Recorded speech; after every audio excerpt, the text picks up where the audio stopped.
ዓመፀኛ ሰበስልጣናት ዘለውዋ ለባም ህዝብ ዘለዋ ትግራይ ብልብምና ህዝብ ትግራይ ንነብረለና ትልብምኑ እንሱ ስርዓተ መንግስት ኸውን ንቃለሲና سلام طني هبلنا تختاتلتن فتوتن رارا ميديا وانا ون موياون ميزانون تحسوتات رارا ميديا حزنا قريبنا لنا وانا وزعباتات تግራይ حدشت معبالتات المركبه channel نختكتاتلو نعدمنا نابزات الحبري تخنبل ኣብቲ ትማል ዝነበረ ህዝባዊ ኣኺባ ዓበይቲ ንጥፈታት ዝተርኣዩ እንትኾኑ ህዝባዊ ኣኺባ ብምንባሩ ሚድያታት እቲ ኣኺባ ጠንጢነን ንኽወፃ ተገይረን ኣኽቢርኩም ዝመጻኹም ናይ ሚድያ ብጾት ምሳኹም ዘለና ፕሮግራም ወዲና ስለ ዘለና ይቐኒልና ውጹልና ተባሂለን እንትኾና እዚ ድማ ኣብ ብዙሓት እውን ቁጥዐ ኣልዒሉ ኣወንታውን ኣሉታውን ርእይቶ ክወሃበሉ እውን ተራእዩ ምሳኹም ዘለና ፕሮግራም ወዲና ኣለና ዝበለ ጸጋይ በየነ ካብ ሕጊ ሚድያ ወጻኢ ኣቋሪፀን ክወፃ ዝተገደዳሉ ከም ባህጊ እቲ ዳማ አካል ውጻእቶ ዝበሃለሉ ኩነታት ምርኣይ ድማ ንብዙሓት እውን ኣሰካፊ ኩነታት ኮይኑሎም ብዙሕ ክንዛረቦ ዘይንደሊ ነገር ስለ ዘሎ እዩ ትፈልጥዎ ሕዚ ግን ኣድላ ዘለኹም ናይ ሚድያ ብፆት ኣኽቢርኩም መፅኹምኩም የቐኒልና ሓንቲ ሻዕ ምሳኹም ዘለና ፕሮግራም ወዲና ስለ ዘለና የቐኒልና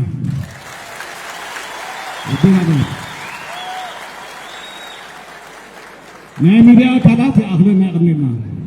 حلف ኢንቨስትመንት ከተማ መቐለ ዝኾነ ጸጋይ በየነ ኣብ ሙያ ጋዜጠኝነት ንብርክት ዝበሉ ዋናት ዝሰርሐ እንትኸውን እተን ሚድያታት ተመሪፀን ውፁ ክበሃላ ኣብቲ ሙያ ዝነበረ ከመይሉ ኣብቲ ሙያ ዝነበረ ሰብ ብምዃኑ ከመይሉ ከምኡ ክገብር ይኽእል ዝብል ቁጥዐ እውን ፈጢሩ ጸጋይ በየነ ኣብ ከተማ ኣዲስ ኣበባ ንሕወሓት ወኪሎም ኣመራርሓ ዝነበሩ ካብ ዝኾኑ ኣካላት ሓደ እንትኸውን ኣብ ጎኒ ሕወሓት ተሰሊፉ ኣብ ማሕበራዊ ሚድያታት ቀዋሙ ከፍልጥ ነቲ ኣሚነሉ ዝበሉ መንገዲ ከቃለስ እውን ይረአ ካብ ኣዳራሽ ሓወልቲ ዋዕላ ነበርስ ከተማ ኣብ ዝብል መድረኽ ሚድያታት ካብቲ ኣዳራሽ ክወፁ ምእዛዝ እውን ንብዙሓት ኣሰንቢዱ ብዙሕ ክንዛረበሉ ዘይንደልዩ ነገር ኣሎ ምባሉ ዝሓድኩምና ሚድያታት ስለ ዘለኹም ውፅልና ኣይንደልየኩምን ዝብል መልእኽቲ ዘሕልፍ እዩ ኣብ ትግራይ ምስ ሚድያታት ዝገብርኦ ዘለዋ ምንቅስቓስ ተኣሳሲሩ ሚድያታት ክፍረጃ ንምንታይ ናይ ዝሓሳብ ሕሊፍ ግን ተባሂለን ሽማሽም ክወሃብን እውን ይረአ ሚዛናዊ ዝኾነ ኣቀራርባን ትሕዝቶን ክህልው ዝጠለብ ሚድያ ኣብ መንጎ ሕወሓት ተፈጢሩ ዘሎ ክፍፍል ብክልቲኡ ዝተኸፈለ ሕወሓት ዝቐርብ ሓሳባት بمعرة كقرب زحت تكون تخونه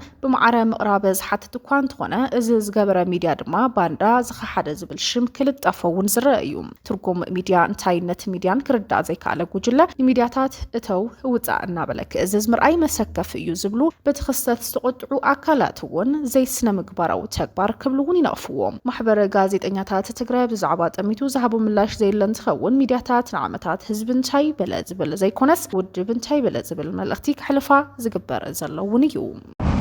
أنا بصوتين سدرا سوات كنا قلقل هزي تقراي كنا قلقل نايتهم سوات دقنا بصوتنا قال كنا خبر أم مسمر أو قلني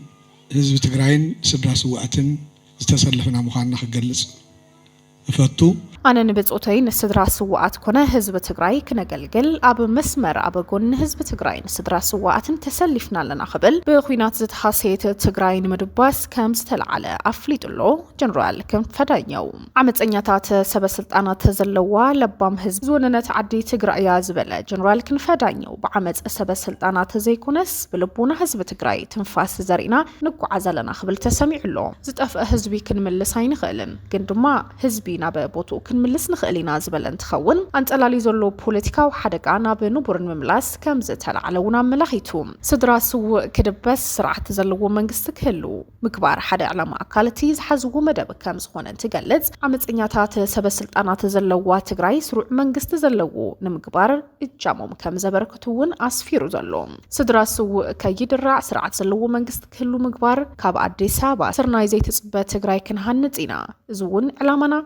زون أكل علامنا يوزبل انتخون صفحت من قسقاس نمكبارون كمستلعلو ملخيت اللوم برقت تقراي بزحز ساعاتها بمسكف كونتات تركب كوينا من سلطان برم انت حزب حسب مرحنة تسعين وابا شكورة تركب جنرال كن فدانيو كم زبلون نحنا على السواعات سلاز السكورنا حدروم نمخبارون كنعوبتو إنايبل أبز حزب زلو بوليتيكاو كلولاو أسل الفانا مس حزبيو زبلا جنرال كن فدانيو كابا أديس أبا سرناي تتصبت تقراي كيتلو مسبتوتو حبيرو كقال ንምፍራስ ምዃኑውን ዕላው ገይሩ ዘሎ ጀነራል ክንፈ ዓመፀኛታት ሰበስልጣናት ዘለዋ ትግራይ ዝብል ቃል ዝተጠቀመ እንትኸውን እቶም ዓመፀኛታት ዝበሎም ሰበስልጣናት እንመን እዮም ዝብል ግን ብዝርዝር ሽሙውን ኣይፀርሐን ቅድሚ ዓመታት ኣቢሉ በብልሹና ተኸሲሱ ኣብ ቀይዲ ዝፀንሐ ሜጀር ጀነራል ክንፈ ዳኘው ክሱ ከቋረጽ ተገይሩ ካብ እሱር መፍትሑ ቀፂሉ ድማ ናብ ትግራይ ብምምራሕ ኣብ ትግራይ ልምዓታዊ መንቀሳቐስ ክገብር እውን ዝረአ እዩ ሜጀር ጀነራል ክንፈ ዳኘው ካብ እሱር ተፈትሑ ናብ ትግራይ እንተኣቱ ደም ኣቀባብላ ተገይሩሉ ምንባር እውን ዝርስዕ ኣይኮነን ሕወሓት ኣጋጢምዋ ዘሎ ቅልውላው ስዒብ እውን ነባራት ኣባላት ሕወሓት ኮነ ጀነራላት ውግንኦም ብዕሊ ከፍልጡ ዝረኣዩ እንትኾኑ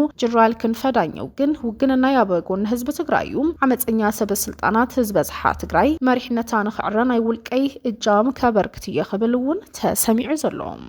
ፕሬዚደንት ግዚያዊ ምሕዳር ትግራይ ጌታቸው ረዳ ውሳነ ኣመራርሓ ሰራዊት ብዝብል ዘይሕጋዊ ጉባኤ ንዝገበረ ጉጅለ ስልጣን ንምርካብ ዝተጀመረ ዘይሕጋዊ ምንቅስቃስ ደው ንኽብል ትእዛዝ ኣመሓላሊፉ እቲ ናብ ጀነራል ታደሰ ወረደ ዝተለኣኸ ደብዳቤ ከም ዘመለኸቶ ውሳነ ኣመራርሓ ሰራዊት ብዝብል ዘይሕጋዊ ጉባኤ ንዝገበረ ጉጅለ ስልጣን ንምርካብ ዝተጀመረ ዘይሕጋዊ ምንቅስቃስ ደው ንኽብል ስራሕ ፈጻሚ ካቢነ ግዚያዊ ምሕዳር ትግራይ ምውሳኑ ኣፍሊጡ ዘሎ ናይ ሰራዊት ኣመራርሓ ይኹን ካልእ ኣካል ኣለን ዝብል እምነት ስርዓት ብዝሓለወ ሕቱ ዘቐርበሉ ኣገባብ እናሃለወ በብጣቢኡ ወረዳ ኣሃዱታት ናዋፈርካ ዝግበር ስርዓት ምፍራስ ህዝብና ናብ ጎንፂ ከኣቱ ዝገብር እዩ ሓይሊ ፀጥታ ድማ ዝሕሽሽ ስርዓት ኣልቦነት ዘምፅእ ኣካይዳ ምዃኑን በተደጋጋሚ እውን ይሕበር ንህልውና ህዝቢ ትግራይ ዓብዪ ዓቕሚ ክኸውን ዝግብኦ ሰራዊት ክሳብ ሕዚ ዝግባእ ቆላሕታ ብምስኣኑ ዝገጠሙ ማሕሰያ ከይኣክል እውን ኣብ ማህተም ምንጣል ኣትዩ ክርመስ ምግባር ኣብ ውሽጥና ዘይዛርጉ ወንፂ ተፈጢሩ ኣደዳ ፀላእቲ ክኸውን ካብ ምግባር ሓሊፉ እዞም ፅዋላት ጥረ ትብል ረብሓ የለን ዝበለን ትኸውን ኣብ ሰሜን ምዕራብን ማእኸላይን ዝተፈጸመ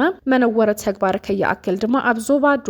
ደቡብ ምብራቅ መቐለን ምብራቅን ብመራሕቲ ግንባር ዝምራሕ ዘራጊ ምንቅስቃስ ካብ ጽባሕ ጀሚሩ ንምግባር ምድለዋት ከም ዝተዛዘመ ንምፍላጥ እውን ተኻኢሉ ኣሎ እዚ ሓደገኛ ኣካይዳ ብህፁፅ ደው ይበል ኣብ ኩሎም ግንባራት ብሓፈሻ ኣብ ግንባራት ደቡብን ሰሜን ምብራቅን ብፍላይ ድማ ካብ ኣፍልጦ መንግስቲ ወፃኢ ዝግበር ዝኾነ ይኹን ናይ ሰራዊት ምንቅስቃስ ከይግበር እውን ኣፍሊጡ ዘሎ እዚ ዘይሕጋዊ ምንቅስቃስ ዝበሉ ድማ ከም ዋና ኣዛዚ ላዕለዋይ ሰራዊት ቁልጡፍ ደው ከብሎ ማለት እውን ጀነራል ታደሰ ወረደ ህፁፅ ምላሽ ከቢት ሓቲቱ እዚ ትእዛዝ እዚ ይሸለለ ብምባል ድማ ብልዕሊ ዝኸዱ ሓለፍቲ ብህፁፅ ናይ ምእረምታ ስጉምቲ ክውሰድ እውን ተሓሳሲብ ዘሎ እቲ ናብ ጀነራል ታደሰ ወረደ ዝተለኣኸ ደብዳቤ